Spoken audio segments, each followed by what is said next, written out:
Et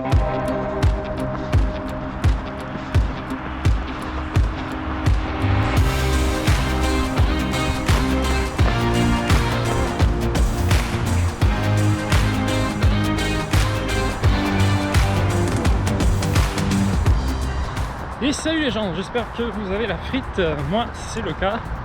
Aujourd'hui on fait une sortie longue, donc vu que ça va être long pour moi, je me permets de faire une vidéo. Ça va durer entre 2 et 3 heures, je vais tabler sur 2h30 environ. L'idée c'est que je suis en train de préparer une course qui j'espère aura lieu, ça c'est pas sûr. Il s'agit de l'hivernal des Templiers. Donc je suis inscrit pour l'Adonis Trail qui est le 25 km avec environ 1200 mètres de dénivelé. Et j'ai chopé un plan d'entraînement que j'ai démarré depuis une semaine environ. 4 à 5 séances d'entraînement par semaine. Donc pour vous faire un petit résumé, ce plan d'entraînement j'ai trouvé sur le site Le Pape.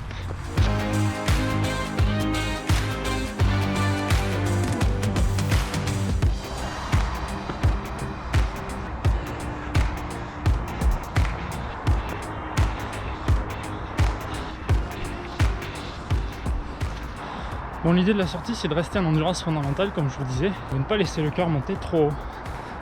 Il y a des moments où il faut marcher, surtout dans les montées. Bon, l'idée c'est quand même de faire un peu de dénivelé, un peu de trail, faut pas trop s'épuiser quand même.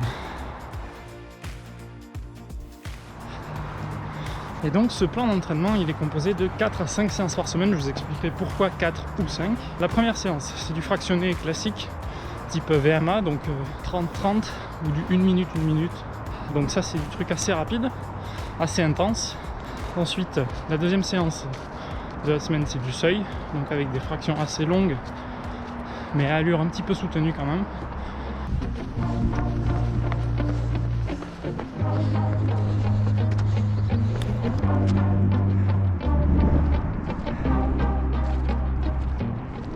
Ensuite la troisième séance de la semaine ce sera du fractionné en côte, donc assez similaire à la première séance.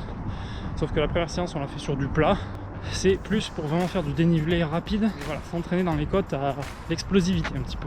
Et donc ça consiste à faire une certaine distance sur une côte qui a une certaine pente aussi, faut le définir bien avant ça, faut pas le faire à l'improviste. Et il faut faire par exemple 8 fois 100 mètres ou 8 fois 150 mètres sur une côte. Il faut faire des allers-retours, donc la récup se fait en redescendant au point de départ. Et l'idée c'est de faire une progression le long du plan d'entraînement avec ces séances là. C'est-à-dire que si les premières vous les faites en 6 fois 100 mètres par exemple, la semaine suivante vous ferez peut-être 8 fois 100 mètres, la semaine d'après 10 fois 100 mètres. La quatrième semaine, cette séance-là sera remplacée par un truc où il faudra faire le dénivelé cumulé de la semaine d'avant. Voilà, c'est intéressant pour se préparer à un trail avec du dénivelé. Sur le deuxième cycle, puisque c'est un plan en 8 semaines que je vais faire, si sur la première moitié du plan vous faisiez des fractions de 100 mètres, et bien là il va falloir faire des fractions de 150 mètres. Donc il y a une progression tout au long du parcours, enfin tout au long du plan d'entraînement. Bref, ça c'est la troisième séance, donc du fractionné en côte. Ensuite, ça va être quoi? Ça va être donc la quatrième séance de la semaine, c'est du fartlek. Donc le fartlek c'est entre, moi j'estime que c'est entre le fractionné et le seuil. Le fartlek souvent c'est pyramidal, c'est-à-dire que c'est des fractions de 2 minutes, puis 4 minutes, puis 6 minutes, puis 4, puis 2. Et tout au long du plan ça augmente, donc après ça fait 8, 10, 12 par exemple, avec des temps de repos qui sont pas énormes non plus. Donc le fartlek souvent on le fait en nature, donc on le fait sur des terrains de trail, des chemins de trail. En tout cas il vaut mieux avoir un peu de dénivelé, des trucs avec des pentes variables et un petit peu de technicité pour travailler tout ça comme si c'était en course en fait. Donc on peut essayer d'avoiner un petit peu quoi. De toute façon c'est le but de l'entraînement. Et enfin, la dernière séance de la semaine, forcément c'est la sortie longue, celle que je fais aujourd'hui donc. Mais celle-là on l'a fait qu'une semaine sur 2. Et l'idée de la sortie longue, c'est de rester en endurance fondamentale, donc de maîtriser son cardio aux alentours de 70-75% de fréquence cardiaque maximale. L'idée c'est de faire 2 à 3 heures de sortie. Donc c'est un plan assez velu je trouve. De tous les plans que j'ai fait c'est le plus difficile. Puis c'est celui où il y a le plus de volume. Non seulement de volume horaire, mais aussi de volume en termes de dénivelé. Puisque c'est la première fois je crois que j'ai un plan vraiment dédié à un trail. J'ai déjà suivi un plan pour faire un trail, c'était celui-là d'ailleurs, l'Adonis Trail, l'hivernal des Templiers il y a 3 ans, mais c'était un plan de semi-marathon. Donc il n'y avait pas forcément de travail sur le dénivelé, même si je me forçais à aller faire quelques côtes. Pour vous dire un peu le résumé de ce plan et le pourquoi de la sortie d'aujourd'hui, qui est donc une sortie longue. Donc j'ai déjà 4 entraînements derrière moi cette semaine, et aujourd'hui il faut y retourner. Donc ce que je remarque, c'est qu'on n'a pas trop de temps de repos dans ce plan d'entraînement, puisque les jours où on ne va pas courir sont rares. Il n'y en a que 2 par semaine, 3 dans le cas où il n'y a pas la sortie longue, quoi. Mais quand même, hein, ça fait du volume et ça fait de la lourdeur dans les jambes, surtout pour moi aujourd'hui. C'est pour ça que je marche pas mal, et aussi pour garder mon cardio à des valeurs à peu près potables, parce que c'est le but de la séance aussi, c'est d'y aller tranquille. Et c'est pour ça qu'on peut se permettre de faire du volume, enfin c'est comme ça qu'on y arrive en tout cas. C'est qu'il faut, si vous voulez augmenter votre kilométrage de la semaine, il faut faire beaucoup d'endurance fondamentale, parce que c'est de l'exercice doux et qu'on peut faire en grande quantité sans trop se fatiguer. Donc faut pas faire trop monter son cœur. Voilà. Donc là on est à Pêche-David, à Toulouse, dans la zone verte, sur des sentiers. Et l'idée c'est de faire 2h30 environ de course-marche alternance. Bon, je vais commencer à recourir parce que j'en profite beaucoup pour vous parler du fait de marcher, mais au bout d'un moment il faut quand même que je cours. Allez.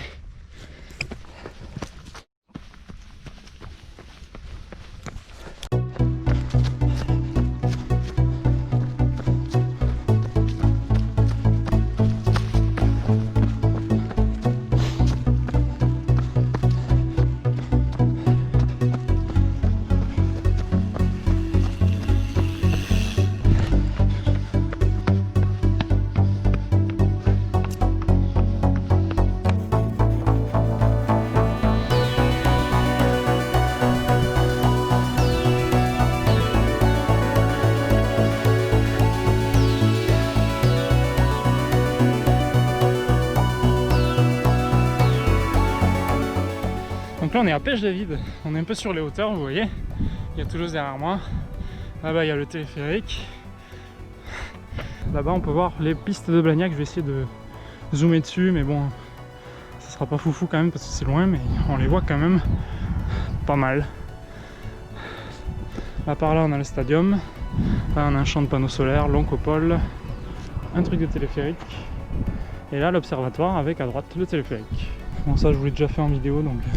Et on voit aussi un petit peu les Pyrénées en fond. Alors c'est con parce que hier on les aurait vus beaucoup mieux, enfin on les voyait beaucoup mieux, je vous mettrai des photos d'ailleurs, puisqu'il faisait beaucoup plus beau.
Mais là on a une jolie partie là qui est bien éclairée justement, c'est marrant. Et on voit qu'il y a de la neige d'ailleurs. Voilà, bon, on n'a pas fini de monter. Alors il commence à pleuvoir, ça c'est pas cool. Je pensais que je serais sec aujourd'hui. Il devait pleuvoir que dans la soirée. Je suis à 45 minutes de course, donc s'il commence à vraiment pleuvoir, je vais vraiment être mouillé. Finalement c'est logique. Pas con. Bon. Bref. Ça ne nous empêche pas de courir.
Moi je savais pas qu'on pouvait voir le pilier, enfin le pylône d'aussi près.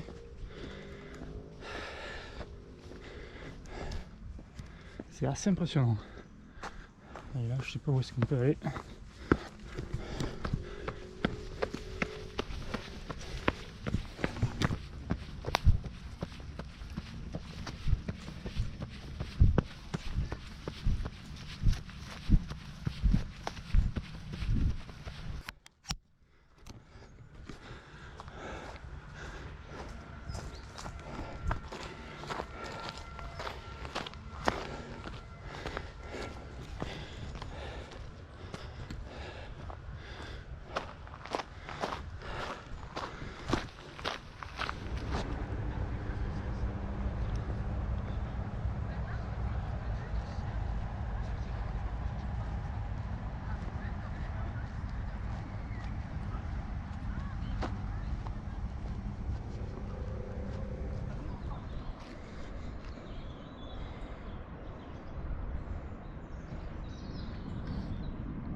Bon voilà pour Pêche la Vie d'aujourd'hui, je quitte la zone pour finir 1 heure dans la ville on va dire, sur du plat essentiellement, parce que j'en avais un peu marre d'être là-haut.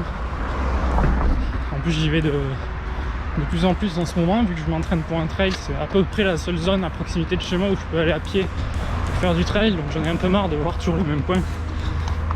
Donc là je redescends dans la ville pour finir l'entraînement.